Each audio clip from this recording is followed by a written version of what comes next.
Pharmacokinetics refers to the movement and modification of medication inside the body. Or more simply, it's what the body does to this medication and how it does it. Alright, so once the medication is administered, it first has to be absorbed into the circulation, then distributed to various tissues throughout the body, metabolized or broken down, and finally eliminated or excreted in the urine or feces. You can remember this as ADME: absorption, distribution, metabolism, and elimination. So let's focus on the metabolism. This is the process of converting a medication into a less or more active form. These forms are also known as metabolites.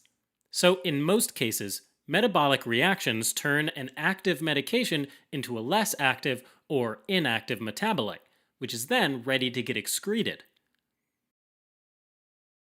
Some medications, though, are administered in an inactive form, also known as a prodrug, which needs to be metabolized into an active form within the body before they can produce the desired effect.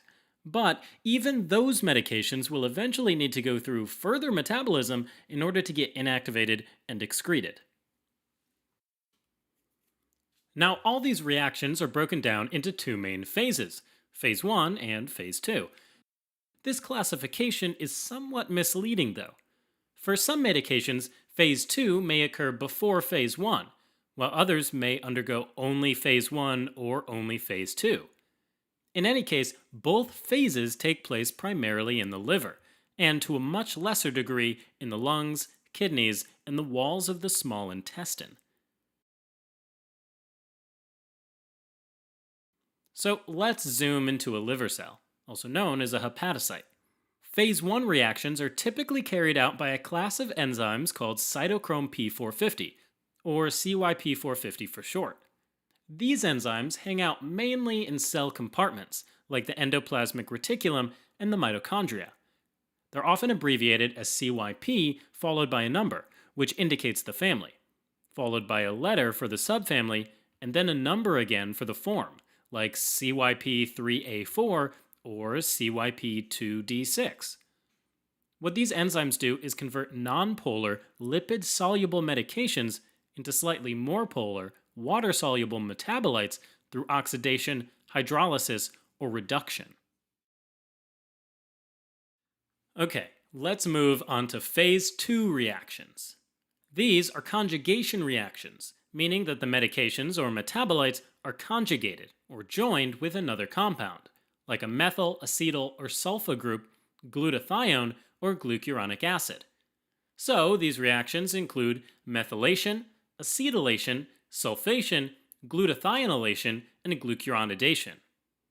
These reactions create highly polar, water-soluble metabolites that can't diffuse through a cell membrane very easily, so they're trapped in the urine and eliminated by the kidneys.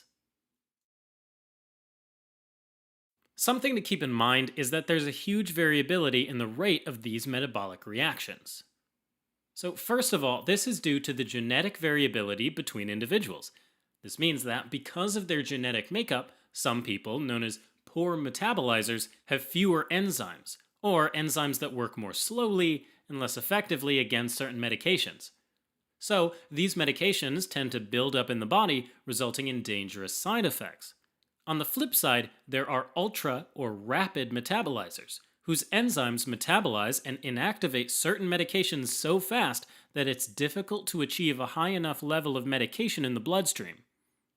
On the other hand, a poor metabolizer taking a prodrug that needs to be metabolized into its active form will have a harder time seeing any effect, while ultra-rapid metabolizers will be more likely to experience side effects. Even so, the same individual may metabolize medications differently.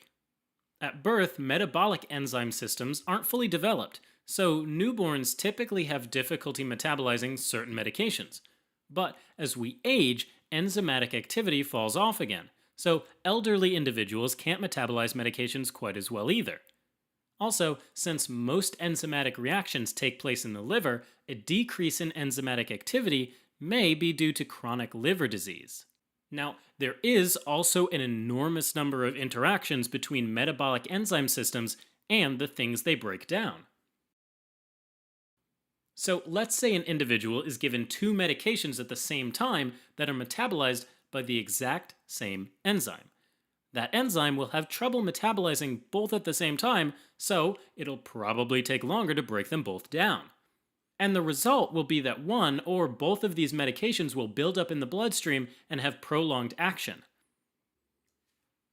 In other cases, medications, food, and even diet supplements might induce or inhibit metabolic enzyme systems, particularly the cytochrome P450.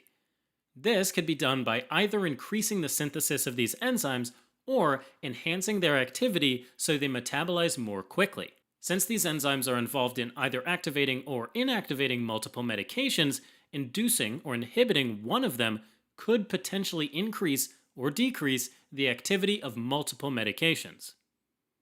In other words, there are tons of possible interactions and combinations for each enzyme and medication. As an example, let's look at the anticoagulant warfarin, which is broken down by cytochrome P450. An inhibitor of these enzymes, like the antifungal fluconazole or even grapefruit juice, will cause warfarin to build up in the blood, which leads to severe bleeding.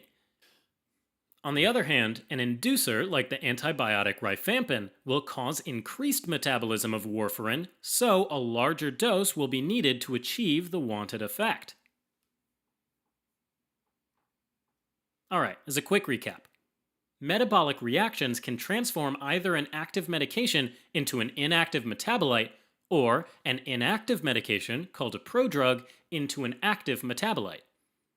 There are two phases. Phase 1 is mediated by cytochrome P450 and involves oxidation, hydrolysis, or reduction, and Phase 2 involves conjugation reactions. Both of them take place in the liver, creating polar and water-soluble metabolites, and are affected by genes, age, liver disease, and interactions with medications, foods, and supplements.